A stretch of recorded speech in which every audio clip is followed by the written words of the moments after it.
Fala pessoal, como é que vocês estão? Trago o nono capítulo do livro Ideias Têm Consequências, do Richard Rivers, Piedade e Justiça. O último capítulo desse livro, que eu tenho muita consideração, porque ele acaba não trazendo de fato o que se propõe. Na verdade ele traz, né? Só que não considera fatores muito além do que estava na ótica do Richard Rivers, né? E é difícil você enxergar o mundo por uma ótica diferente da sua, né?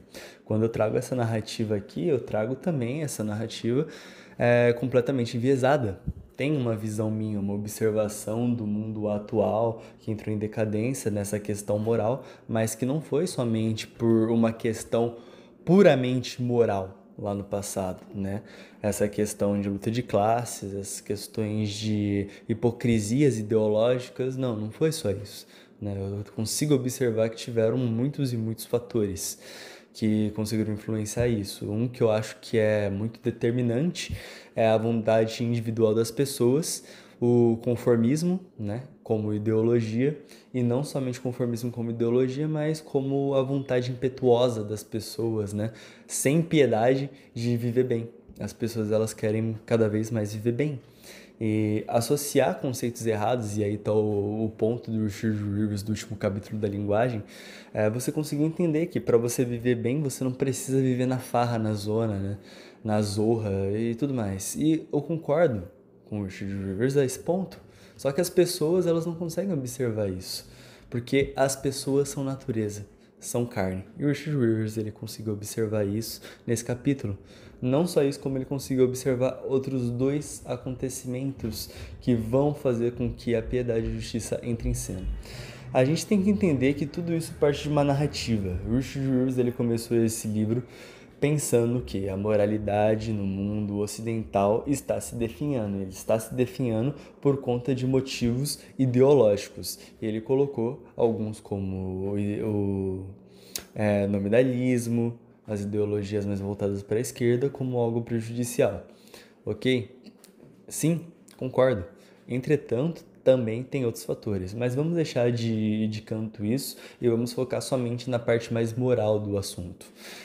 Richard Rivers, né, ele acaba não explicitando tão bem conceitos que eu acharia que seria muito importante, né, para ele explicitar nessa obra, e por isso que eu coloquei à parte, porque para se ter uma compreensão maior do que o Richard Rivers está querendo tratar aqui, você tem que entender um argumento bem beabá, né, aquele argumento argumentativo da ética universalista ou ética argumentativa, né, chame lá como você quiser, e você também entender como que é importante a moral, porque ela vai ser muito importante, coisa que muitos libertários desconsideram aí, né? E também muitas pessoas que seguem a corrente do liberalismo econômico. A ética é importante, é inquestionável, coisa do tipo, sim, e depende, né? Eu coloquei lá as nuances da ética, porque assuntos sociais, por mais que não pareça, né?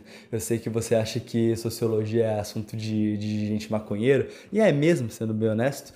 Entretanto, eu acho que é uma das ciências mais difíceis de você compreender, porque você precisaria entender muito da biologia do ser humano, primeiramente, da psique do ser humano, né?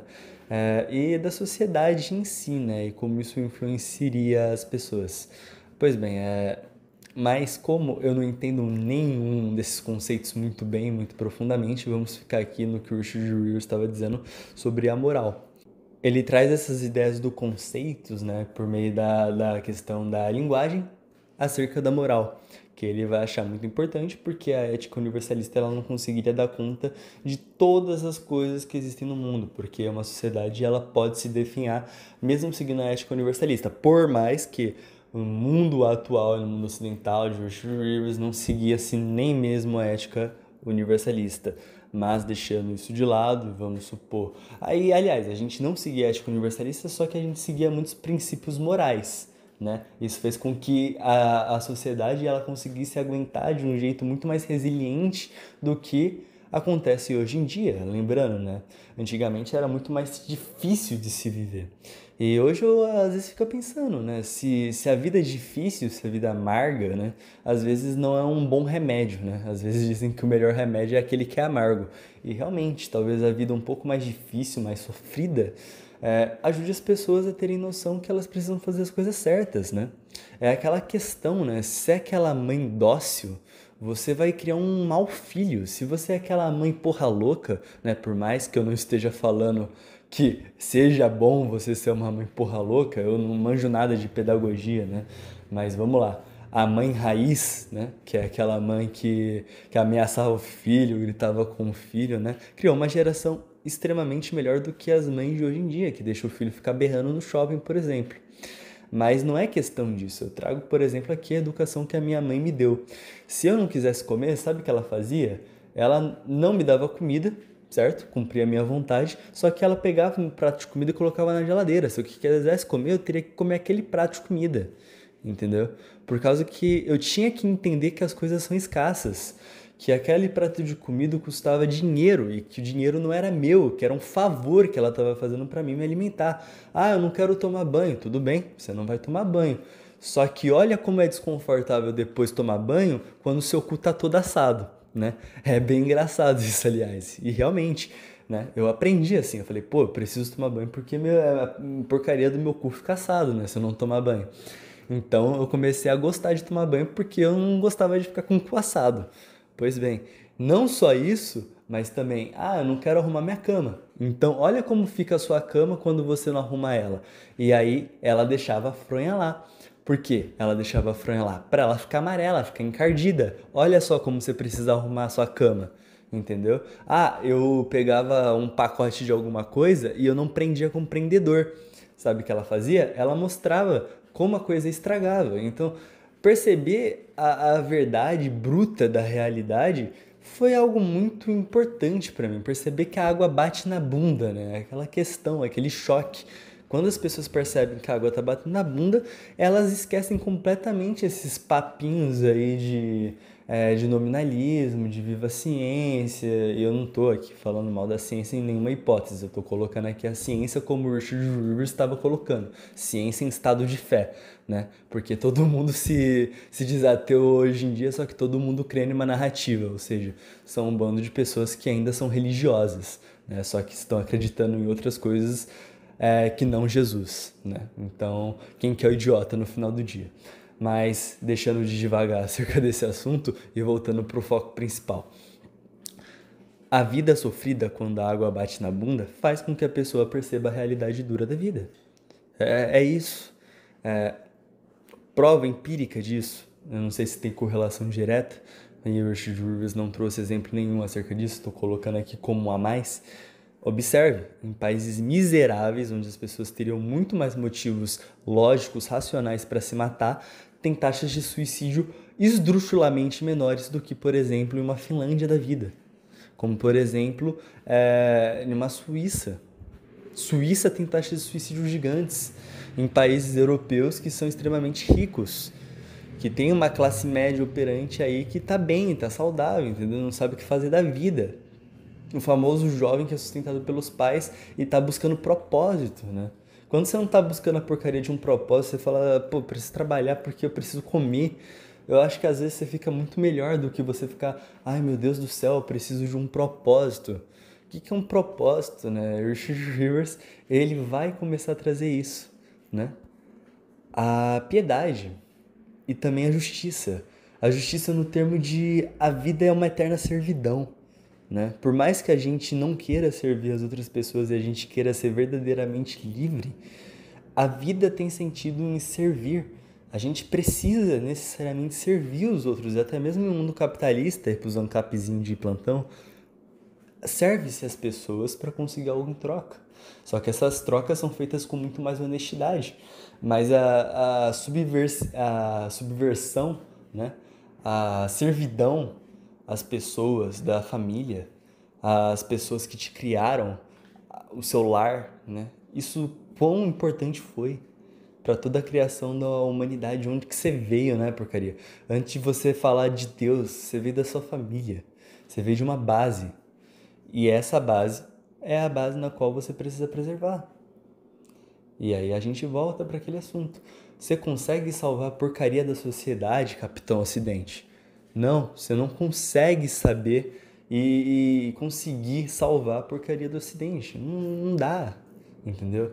As pessoas, elas realmente estão em busca de prazeres loucamente. Ah, mas elas não deveriam porque a salvação é eterna. Ok, você sabe disso. A pessoa não, a pessoa ela quer se afogar nesse mar de vícios, né? É um argumento muito bom até religioso, né? Quem convence o ateu não é o religioso doente, não. Quem convence o ateu é Jesus, é Deus, é a vida mostrando para essa pessoa. Tem gente que vai ter curva de aprendizado mais rápido e vai ter gente que vai ter curva de aprendizado muito mais lento, mas é mostrado para todas as pessoas. Aquilo que eu disse lá atrás, eu continuo enfatizando. A verdade é mostrada para todas as pessoas. Só que as pessoas elas não querem observar isso. Eu estava na faculdade, né? Só um estudo de caso aqui bem interessante, e aí fizeram uma pergunta mais esquisita, né? Assim, não lembro o contexto, mas tinha um contexto, não foi à toa assim não. Quem você acha que sofre mais, homem ou mulher? E aí, né? Normalzíssimo, todo mundo respondeu mulher. E aí, ao invés de falar homem, né? Porque também não é de toda a verdade, eu falei a verdade. Eu falei, depende, né? É aquela coisa que eu já falei em vários vídeos aqui do canal. A, a resposta para várias coisas da sua vida vai ser depende. Então vamos aqui observar caso a caso. Vamos lá, para um caso de uma mulher. Quem você acha que sofre mais com assédio, né? Assédio mesmo. Homem ou mulher? Eu nunca sofri assédio. A minha irmã já sofreu assédio, né? Então, acho que é mulher. Agora, quem está mais predispostos a achar empregos insalubres? São homens. Homens ocupam, por fato, maior parte dos cargos que são insalubres. Qual é a população mais vulnerável ao suicídio? Homens. Homens, eles se suicidam com mais eficácia. Qual é a maior parte das pessoas que são moradores de ruas? Homens também. Eu tô falando mais exemplos de homens porque de mulher você consegue ter um monte, né?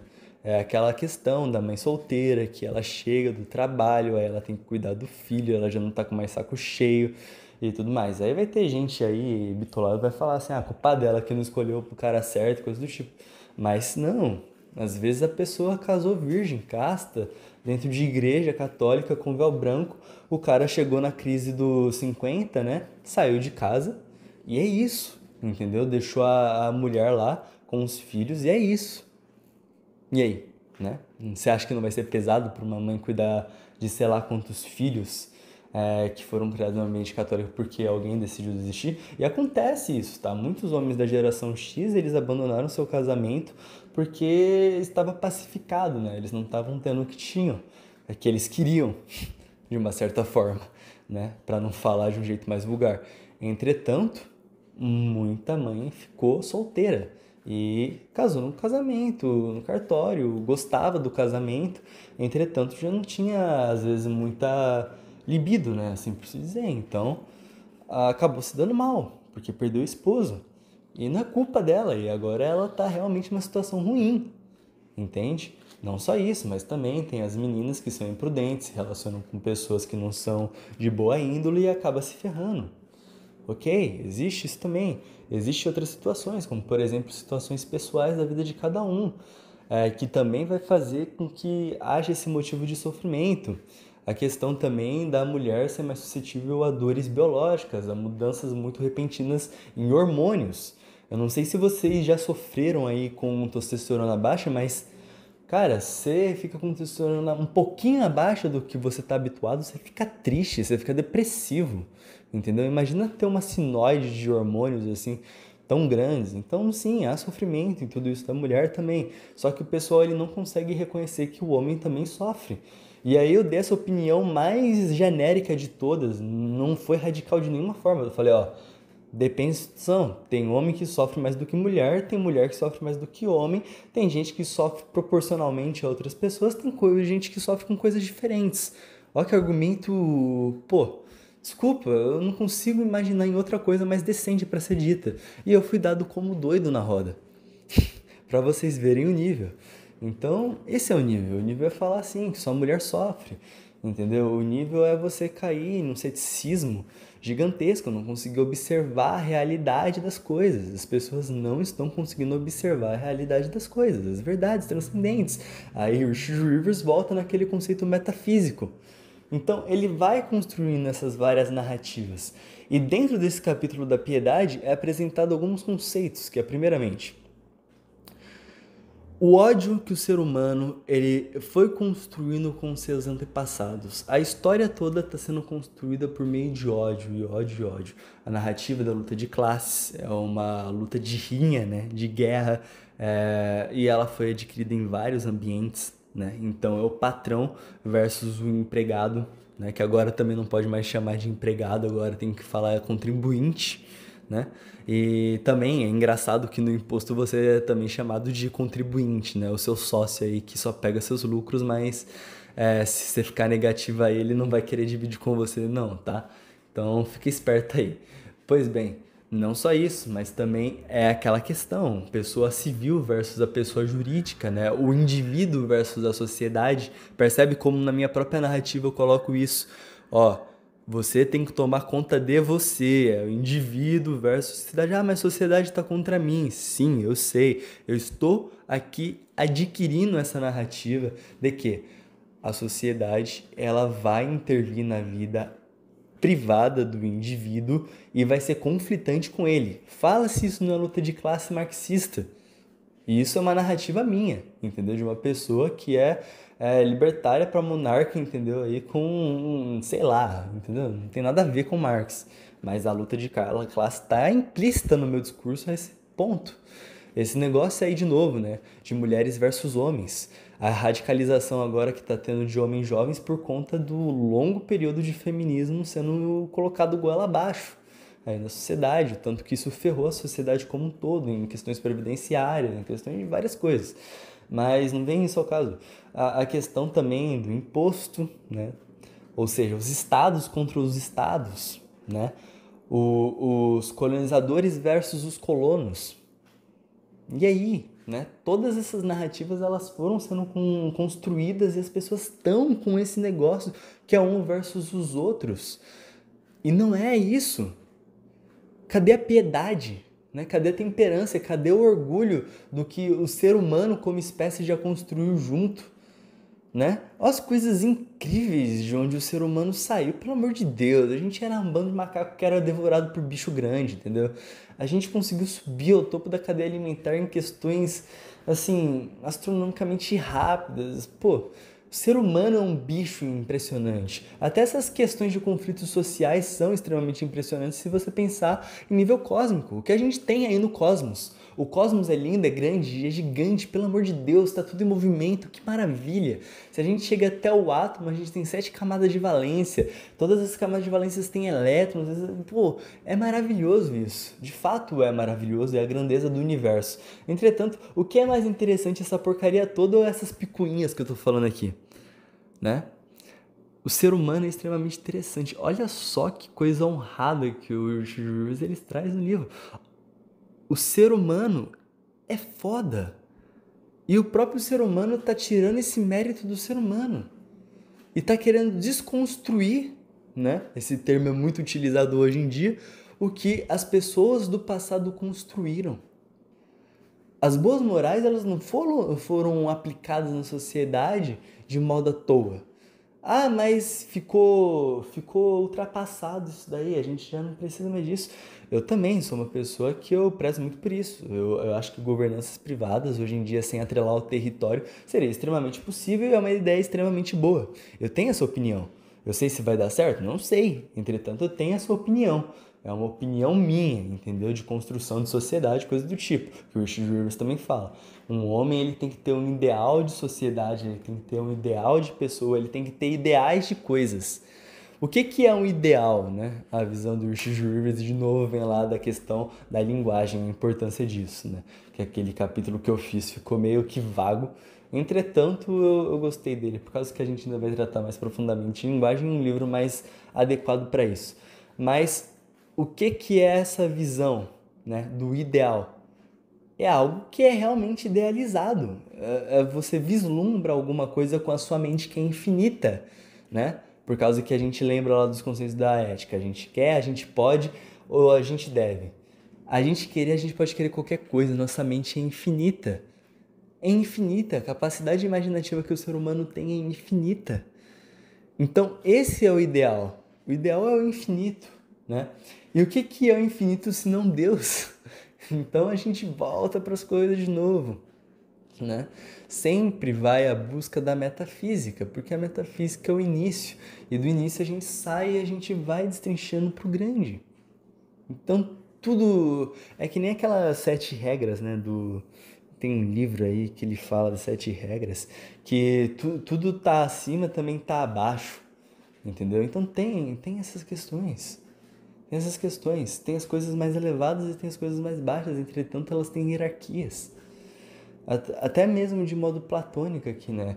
Platão falava algo muito bonito sobre a essência da alma, né? A imortalidade da alma.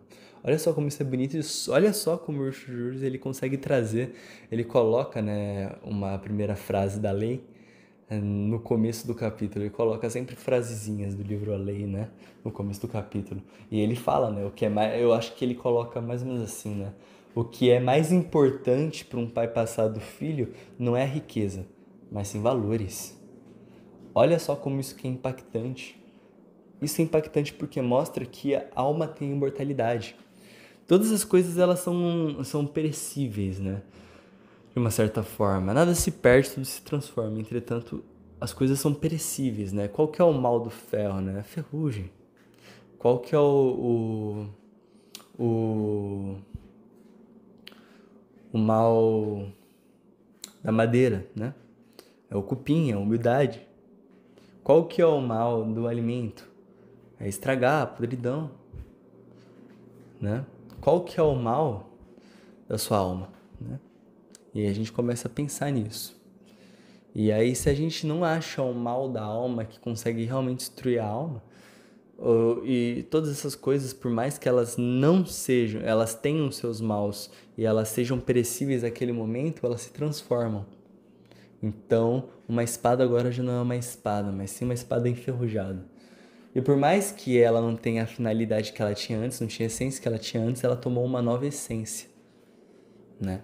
Porque a ferrugem, ela sempre existiu, né? Olha Marte, aquela areia enferrujada, né? Por causa que tinha muito ferro em Marte, né? Então isso vira cenários. E isso vira estudo, isso vira inteligência. E agora você deve estar pensando, pô, você está muito louco, o que você está falando? Eu estou falando isso para começar a introduzir um conceito que é a natureza. Richard Rivers ele traz como um dos conceitos fundamentais você entender a natureza. Por que você precisa entender a natureza? Para o exercício da piedade, para o exercício da justiça. De novo, como você vai construir uma ética? E é aquela pergunta que eu fiz para vocês. Tentam construir uma ética que sirva para todas as pessoas, ou seja, que seja atemporal, que seja universal, né? E que seja atemporal, né? Eu acho que eu já falei isso, não. Universal é todo o ambiente. Atemporal, todo o local. Não, todo o tempo. E para qualquer pessoa. Tá certo, é isso mesmo. Não me confundi, não. Então, tenta construir uma ética que sirva para todas essas características e que seja perene, né? O que você acha? O conceito de não agressão. Só que aí vamos construir qualquer outra coisa que seja moral. Você precisa entender o mundo à sua volta. Não adianta você constituir uma lei que vai contra as leis da física. Eu coloco no papel agora que as pessoas vão começar a voar e vamos ver se elas vão começar a voar mesmo. Elas não vão. Não tem como eu fazer uma lei, fazer uma moral que ela contradiz, até tem, né? Mas entenda o que eu estou querendo dizer, você pode fazer, mas não vai mudar em nada a verdade universal. Então, se você construir uma sociedade mais voltada às verdades universais, você tem uma sociedade mais sã, né? E o que a gente está vagando hoje? Está vagando para cada vez mais uma sociedade menos sã. O que você pode fazer em relação a isso? A minha resposta? Nada. Richard Rivers, ele continua, que é o próximo. Tudo está no próximo, né? É aquele conceito que eu falei. O futuro está na mão dos mais jovens, está na mão das crianças. E quem que tem o papel de educar as crianças? Eram os pais. E quanto eram os pais que estavam educando os filhos, tinha até aquela questão de você ter uma vocação, né? E essa vocação era passada pelos seus pais. Isso aconteceu até antes dos boomers, né? Os boomers conseguiram também, alguns, né? Ter essa oportunidade aí de serem cuidados pela mãe até os 8 anos, que é o normal, né? E aí depois, quando vai fazer 8, 9, 10, 11, 12 anos, que a criança já tá com uma consciência maior das coisas, aí você vai trabalhar com seu pai, porque você precisa aprender uma vocação. E aí essa criança, ela é sujeita a ambientes um pouco mais periculosos. É o rito de passagem da criança. Isso daí é extremamente importante para crianças homens. E que deixou de ser feito. A criança fica nos colos da mãe até alcançar a maioridade, fica na escola, que também é um ambiente extremamente feminilizado, né? E quem que está construindo as coisas? O que está sendo construído, né? O que está sendo aprendido de valoroso, com profundidade, né? Com robustez, né? Então esse ciclo foi quebrado. Agora já não são mais os pais que educam os filhos, mas sim o governo. E aí, né? E aí você pode manipular para onde você quiser. E aí se você tem um governo desestruturado, né? Nem na questão de ser um governo ruim, mas ser um governo que não tem pé nem cabeça, não sabe para onde vai. Que é geralmente o que acontece numa democracia. A cada 4, 5 anos, sei lá, depende aí do regime democrático, muda de gente, e aí muda todo o aparato estatal, muda as ideias, e aí muda tudo. E aí como você vai se adaptando a tudo isso e vai construindo uma sociedade com alguma robustez, né? Então o papel da família é importantíssimo para a educação dos jovens. Os jovens aí existindo, as pessoas não querem mais ter filhos, né? Então a gente grava e vai gravando ainda mais problema em cima do outro. Mas o segredo está realmente no próximo. Esse canal aqui é uma forma de mostrar, né, realmente a minha hipocrisia e falar que sim, eu me importo com a visão do próximo. Não é que eu não tô nem aí, mas é o que dá, né? É o que tá no meu alcance. Dos meus filhos eu vou cuidar, né? Agora, dos seus filhos eu não sei quem vai cuidar. Não sei se vai ser você ou se vai ser o governo. E se ser o governo, provavelmente o futuro vai ser bem pior, né? Então, tem todas as questões. O próximo, quem vai ser a próxima geração que vai arcar com todas as consequências que a gente deixou, né? Os caras vão ter orgulho do que a gente fez ou eles vão xingar, né? Os mais velhos, que nem a gente fazia, e aí a gente vai estar xingando os mais novos e aí vai ficar essas guerras geracionais. E aí, de novo, o passado, né? Que é o terceiro tópico que o Richard Lewis ele vai trazer. Que ele traz o passado como algo bom. E não necessariamente o passado é algo bom. Teve muita coisa que melhorou mesmo, mas esse conforto em excesso é aquilo que eu disse, né? Tirou o ser humano do estado daquele desconforto, que às vezes era necessário para a realidade ser dura na cara da pessoa. Quando a pessoa está nesse universo que é mentiroso, é um universo mentiroso, a sociedade é mentirosa. O que é a porcaria de dinheiro, né? Você acredita que papel tem valor. Isso é que nem acreditar no Papai Noel. Fizeram as pessoas acreditarem em Papai Noel. E aqui eu tô falando de dinheiro, né, como algo realmente bom. O dinheiro foi uma invenção boa do ser humano que funcionou, que foi algo lúdico, que funcionou. Entretanto, tirou-se o valor dele. Por quê? Porque perdeu o fundamento da questão da escassez. Perdeu o fundamento da questão que precisava ser algo escasso, que precisava ser algo que durasse, que fosse eterno, entendeu? Que tivesse uma robustez. O mito por detrás do dinheiro foi se perdendo ao longo do caminho. E as pessoas elas foram se acostumando a ter aquilo como meio de troca. E aí a gente vive uma fantasia hoje em dia. As microbolhas onde a gente vive, a gente trabalha um monte de coisa que é inútil. Digo por mim mesmo, né? Onde que meu trabalho existiria, que é a perícia contábil, em um mundo mais onde as pessoas fizessem realmente cara a tapa, né? As pessoas estão trabalhando aí, em vez delas ficarem processando o patrão, em vez delas ficarem cindindo sociedade, quebrando sociedade, seja lá o que, quebrando família, entendeu? Em vez disso, em vez dessas pessoas fazerem isso, o que elas estariam fazendo? Elas estariam construindo algo realmente edificante. Mas as pessoas estão vazias, elas estão fazendo coisas que não têm relevância a lugar nenhum, de fato não é importante. E esse canal aqui é justamente para eu falar algumas coisas que eu acho que é importante. Porque as coisas têm fundamento, as coisas têm passado, as coisas têm história. E conforme a gente vai perdendo o passado, a gente vai perdendo a história, perdeu-se tudo. Perdeu-se tudo, porque e agora? O que você tem? Os seus mitos que funcionavam, né, em relação, por exemplo, ao dinheiro, se perdeu. Porque agora cadê o mito do dinheiro, né? Cadê essa questão da robustez financeira? Não existe mais. Agora só acredita por acreditar. Acabou a magia. Cadê a ciência aí por trás disso, né? Ah, aliás, né? A ciência só se convém quando concorda com você, né? Naquela época da pandemia, tinha um monte de gente falando viva a ciência, vamos ficar em casa, coisa do tipo. Só que a economia também é uma ciência, não é? Ignoraram ela. A crise vai vir, né? Os Estados Unidos estão tendo que aumentar a taxa de juros. Isso daí tá impactando a economia americana. Impacta, né? Os Estados Unidos não é um país que consegue, né, ficar aumentando a taxa de juros em níveis alarmantes. Então, perceba quantas coisas que estão acontecendo hoje em dia que têm consequências lá no passado. Tem consequências em você mesmo. Tem consequências nas suas próximas gerações. E que são consequências que o próprio homem criou para sua destruição. E por que o homem fez isso tudo? Conforto. E aí, a gente remete ao homem mais sábio do mundo. Tudo é vaidade. Bem, espero que vocês tenham gostado. Fico por aqui. Tchau, tchau.